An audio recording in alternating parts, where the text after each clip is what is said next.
Dalam industri pengolahan nikel, tungku listrik memiliki peran vital dalam proses pengolahan ferronikel. Namun, kehadiran teknologi ini menghadirkan berbagai resiko yang perlu diperhatikan dengan serius. Berikut ini adalah tahapan keselamatan operasional tungku listrik yang perlu kawan IMI perhatikan. Pekerja harus selalu memakai helm pelindung untuk menghindari cedera akibat benda yang jatuh, serta sarung tangan tahan panas untuk menangani material bersuhu tinggi. Pelindung wajah dan kacamata juga penting untuk melindungi dari percikan logam cair. Sementara sepatu pelindung dan pakaian tahan api dapat mencegah cedera akibat panas dan benda berat yang jatuh. Kawan IMIP harus tahu, tungku listrik bekerja pada suhu dan arus listrik yang sangat tinggi.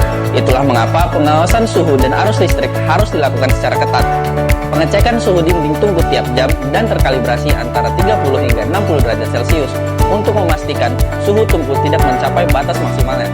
Selain itu, terdapat sistem pendingin seperti air yang mengalir tanpa henti pada dinding tungku, serta bagian atas dan bawah tungku yang selalu dialiri udara yang bertiup harus berfungsi dengan baik untuk mencegah overheating yang bisa menyebabkan kerusakan, bahkan situasi tidak aman yang lebih berbahaya. Biji nikel yang dimasukkan ke dalam tungku harus dikeringkan terlebih dahulu.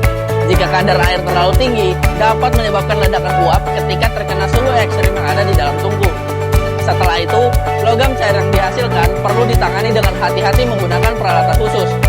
Semua proses ini hanya boleh dilakukan oleh pekerja yang terlatih.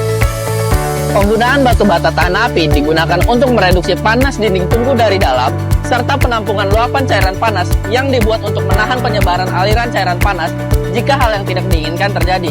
Selain itu, sistem deteksi kebakaran dan pemadam api juga harus selalu siap sedia. Tungku listrik memerlukan alat pemadam khusus yang bisa menangani kebakaran yang melibatkan logam dan listrik.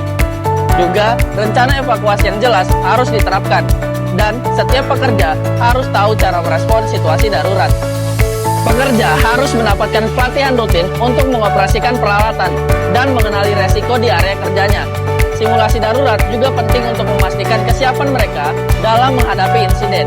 Supervisor yang berpengalaman harus selalu mengawasi operasi untuk memastikan standar keselamatan dipatuhi setiap saat. Dengan mengikuti langkah-langkah keselamatan ini, kita bisa memastikan bahwa operasional tungku listrik dapat berjalan dengan lancar, produktif, dan yang paling penting, aman bagi seluruh pekerja.